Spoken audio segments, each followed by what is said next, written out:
Bonjour, merci de nous rejoindre dans Questions-Réponses. Ange, bienvenue à Luna, pasteur et visionnaire de l'Église La Vie en Jésus-Christ. Ce matin, nous parlons avec lui de l'enlèvement de l'Église, un thème qu'il abordait déjà le dimanche dernier. Bonjour, pasteur. Bonjour, monsieur le journaliste. Bien avant, un commentaire. Kakou Philippe, seul et unique envoyé de Dieu. Ça, c'est... Quand on lit les Écritures, je ne me retrouve pas. Et Kakou Philippe n'a pas une Bible propre à lui. La Bible est universelle et je dirais que je ne me retrouve pas. Merci. Ils disent que dans Matthieu 25, le cri de minuit, c'est Kakou Philippe. Écoutez, les Écritures, il y a ceux qui interprètent ça négativement et on arrange à interpréter un verset par rapport à son assemblée, par rapport à sa vision, alors que l'interprétation de la parole de Dieu, elle est universelle.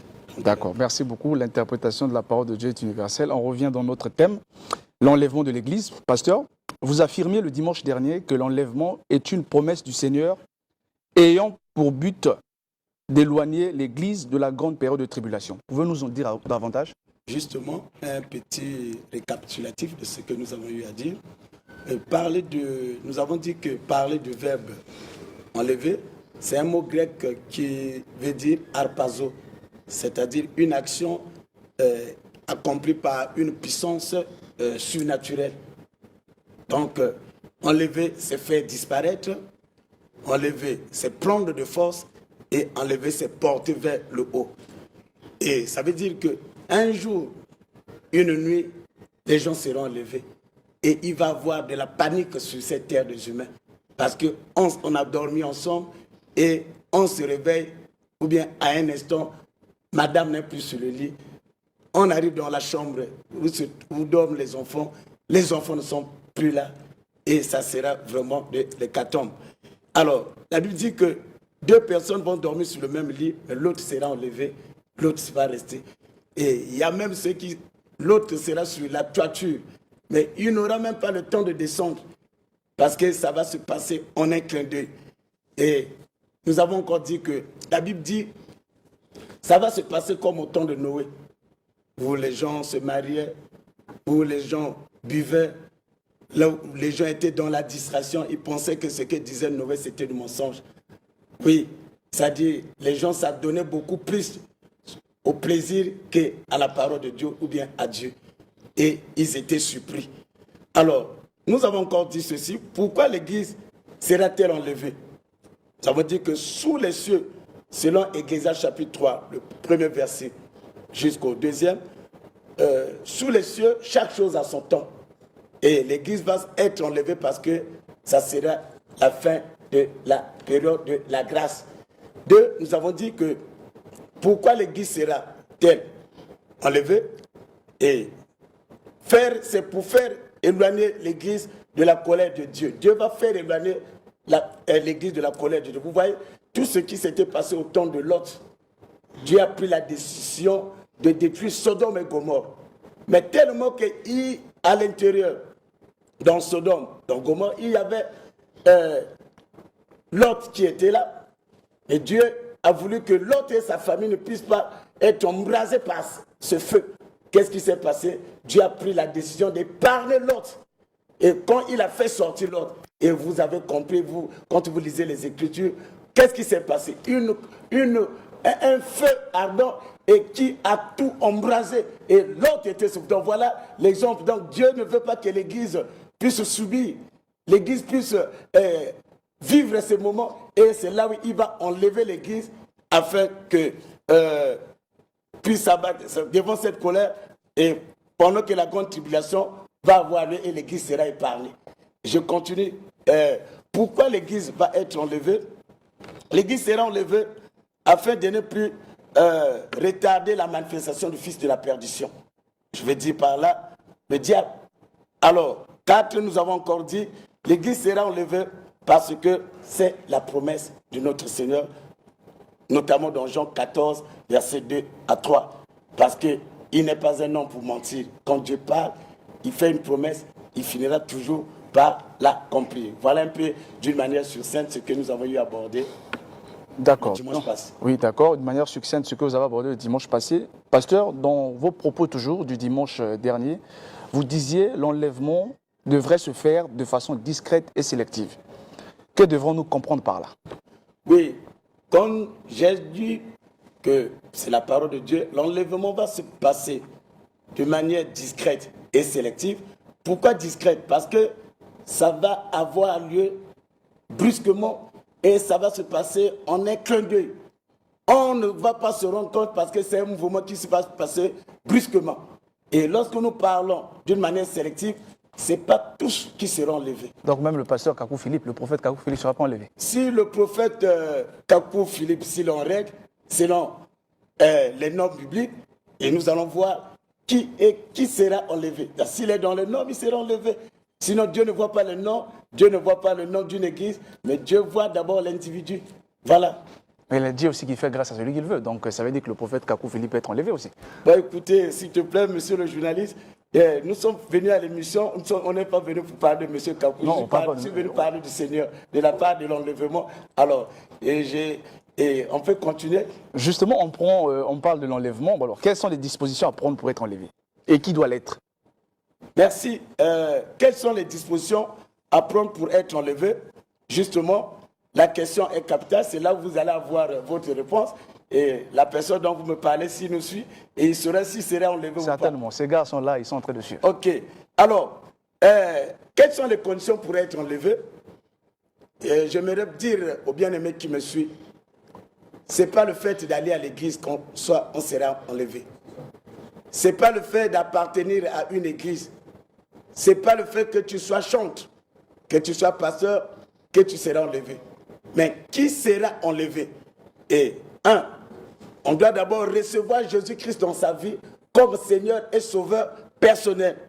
C'est ce que nous dit Jean chapitre 3 verset 16. Donc on doit d'abord recevoir Jésus-Christ dans sa vie comme Seigneur et Sauveur personnel. Donc si tu n'as pas reçu Jésus, si tu n'as pas Jésus en soi, sache-le que l'enlèvement, tu ne prendras pas part dans l'enlèvement. 2, il faut avoir reçu le Saint-Esprit dans sa vie, c'est-à-dire avoir la vie de Christ en soi. Et 1 Corinthiens 3, 16 à 17, et nous le déclare également. Et 3, on doit vivre dans l'attente de l'enlèvement, selon 2 Timothée 4, 7 à 8. Parce qu'il y a ceux qui ont la foi à la guérison, il y a ceux qui ont la foi au miracle, il y a ceux qui ont la foi et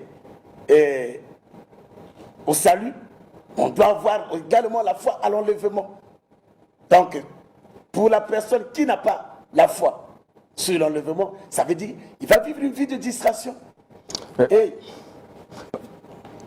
allez-y. Voilà. Donc, vivre dans l'attente de l'enlèvement. Pour vivre dans cette attente, on doit croire à cet événement, on doit croire à cette chose, et ceux qui ont la foi, c'est parmi les éléments. Et 4, il faut être sobre et modéré dans les choses de la vie. Selon ce que nous dit Luc chapitre 21, versets 34 à 35. Et les choses de la vie, beaucoup se sont trompés, beaucoup se sont laissés emporter par les plaisirs de ce monde. Alors que, qu'est-ce qui se cache derrière ces plaisirs? C'est l'ennemi, c'est le diable. Heureusement, Jésus était notre maître, dont nous sommes en train de le suivre, de l'imiter. Et il a compris cela. Après son baptême, il fut être emporté par le Saint-Esprit dans le désert pour être tenté. Qu'est-ce qui s'est passé? Le diable lui a proposé tout ce royaume. Mais heureusement, il a compris que si j'accepte les royaumes de ce monde, ma mission en tant que deuxième Adam va échouer. Et il a dit non. C'est ce que nous devons accomplir, nous les chrétiens également, le bien-aimé qui me suit. Au lieu d'être emporté par tout ce qui est du royaume de ce monde, c'est bon. Il a même dit que l'homme ne vit pas seulement du pain, mais de toute parole. Donc, l'homme ne vit pas, c'est bon de s'habiller, c'est bon de travailler, c'est bon d'être nommé, mais ça ne doit pas s'arrêter par là, parce qu'il y a quelqu'un qui est l'auteur de ta promotion et tu dois obéir à lui, tu dois marcher en connivence avec lui, et voilà un peu d'une manière succincte. D'accord, mais pasteur, vous avez dit qu'il faut recevoir Jésus dans sa vie pour être enlevé, mais il y a des coins dans ce monde où le nom de Jésus n'est pas parlé. lorsque vous partez dans les coins du monde, là-bas, le nom de Jésus ne va pas parler. Comment ces gens-là vont faire pour être enlevés à ce moment-là? Oui, le nom de Jésus n'est point invoqué, mais aujourd'hui, il y a un grand pas aujourd'hui à travers les médias. Dans les téléphones, nous avons la Bible aujourd'hui à travers les téléphones. Et ce nom est doux. Si Jésus tarde à venir, c'est à cause de tout ça là. Et ce que nous sommes en train de faire sur ce plateau, c'est pour accomplir cette mission afin que tous soient informés et que le nom de Jésus soit connu de tous dans les 4 points du monde.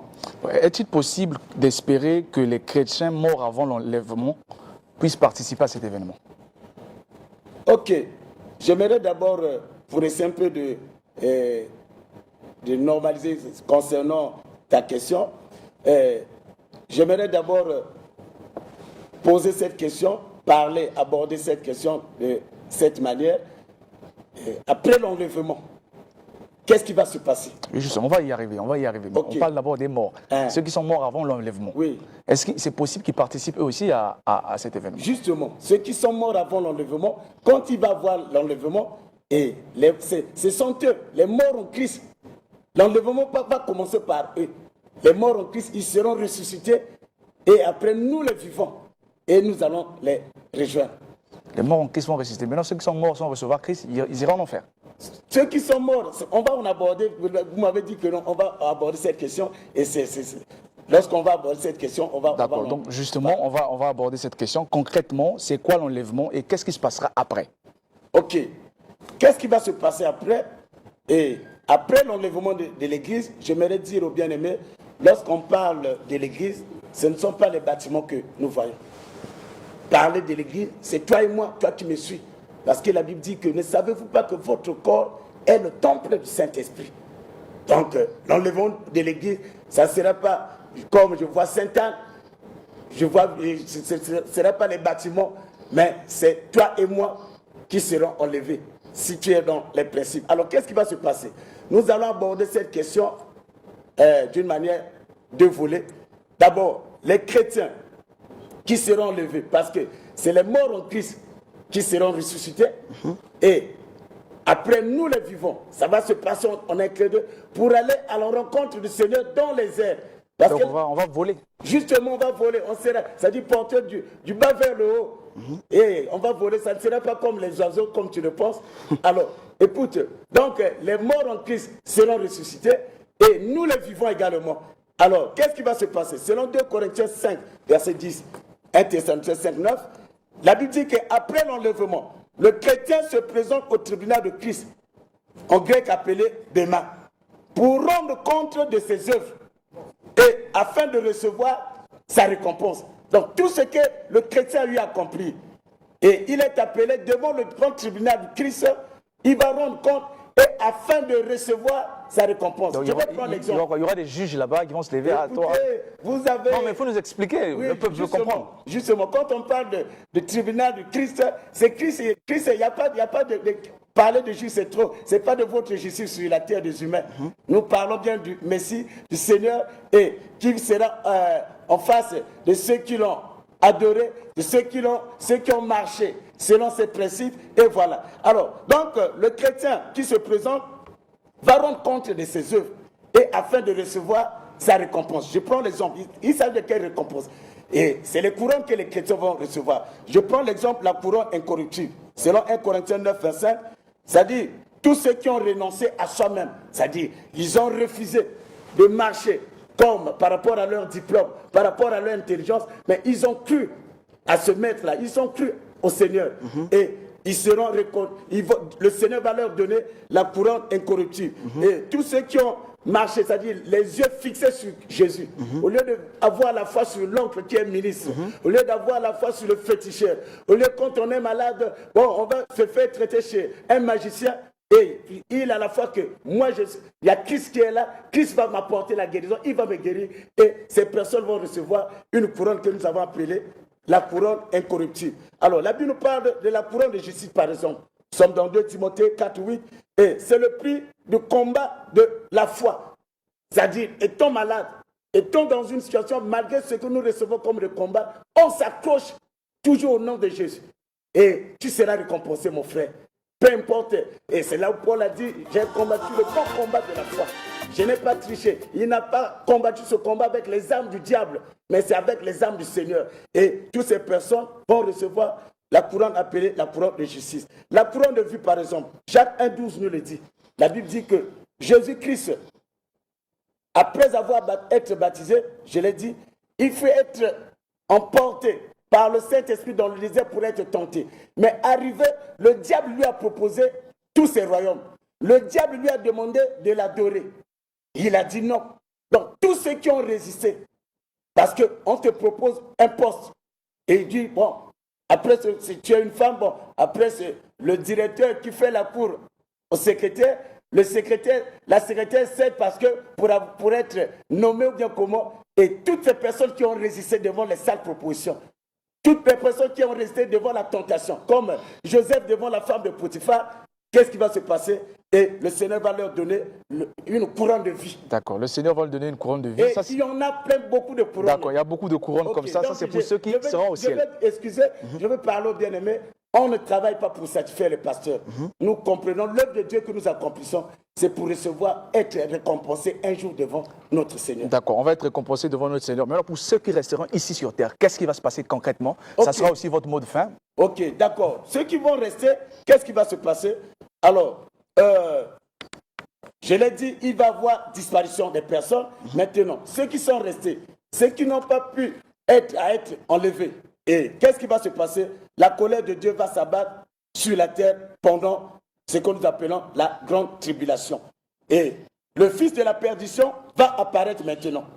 Et car celui qui le retenait étant parti, l'Église et le Saint-Esprit, et il va apparaître, quand je dis le fils de la perdition sur le diable, l'Antichrist. Et là, il va s'imposer. Maintenant, en ce net moment, il va avoir une persécution. Une persécution. Et on va assister au gouvernement mondial, comme nous sommes en train déjà, et j'aimerais dire ceci, le temps que nous passons, je prends un exemple, avec bien l'avènement de la pandémie de Covid, avec les cache-nez. Mais c'est l'exemple du gouvernement mondial. C'est l'exemple de la marque de la bête. Parce que ils ont eu à faire un essai où nul ne peut acheter ni vendre sans la marque de la bête. On a vu les gens faire descendre les gens dans les bus parce qu'on n'a pas de cache-nez. Ils ont essayé pour dire que est-ce que ce jour, ça va tenir? Et j'ai compris qu'ils ont vu que leur essai a tenu parce que c'est ce que le fils de la perdition va accomplir à travers la marque de la bête. Donc, l'Église sera, tous ceux qui sont restés, ils seront persécutés. Maintenant, toi qui refuses de recevoir la marque de la bête, tu dis non. À la fin de cette période, et ce sont les martyrs à leur tour qui vont rejoindre les premiers qui sont partis. D'accord, les martyrs. Et pour les restes, c'est les temps de feu. Ils seront jugés et jetés dans les temps de feu. D'accord, c'est les martyrs qui vont rejoindre les premiers qui sont partis. Pasteur, en quelques secondes, vraiment sinon une minute, on vous donne l'occasion de conclure cet entretien. Adressez-vous sans nul doute aux chrétiens et peut-être aux non-chrétiens qui veulent recevoir Jésus-Christ. Merci. Et vous profiterez pour vous donner aussi vos contacts. Oui, je vais dire aux bien-aimés, nous avons dit dans Ecclésiaste 3, versets 1 à 2, que sous les cieux, chaque chose a son temps. L'enlèvement est pour bientôt, bien-aimé.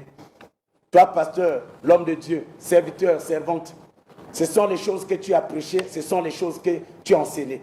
Est-ce que tu es encore sur la droiture? Là où tu t'es égaré, réveille-toi. Ne te laisse pas faire corrompre par les biens de ce monde. Ne te laisse pas corrompre par tout ce que nous rencontrons sur cette terre des humains. Réveille-toi, bien-aimé. Alors, toi qui me suis également, l'Église va être enlevée. Ce ne sont pas de simples discours, c'est une vérité. Disons non à l'ennemi. Vous devez reconnaître, savoir que tout ce que nous recevons du diable, c'est notre âme qui est mise en jeu. Le diable, c'est un menteur. Le diable, il ne dit pas la vérité, il donne par la main droite et il retire par la main gauche. Ressaisir. Vous devez vous ressaisir. L'enlèvement est pour bientôt, les signes sont là. Alors voilà, bien-aimés, que vous qui me suivez, que Dieu vous bénisse, que la grâce d'Emmanuel vous accompagne. Pour ceux qui sont malades, que le Seigneur vous apporte la guérison. Je suis au 00242 06 663 71 52. 00 242 663 71 52. Que Dieu vous bénisse. À la prochaine. Merci à vous de nous avoir suivis. Studio 210 continue. Tout juste après, vous suivrez une série d'entretiens à bâton rompu avec El Chevri Jazz qui reçoit l'apôtre Richard Fila Saint-Eudes et l'apôtre Serge Bidjo. Studio 210 continue.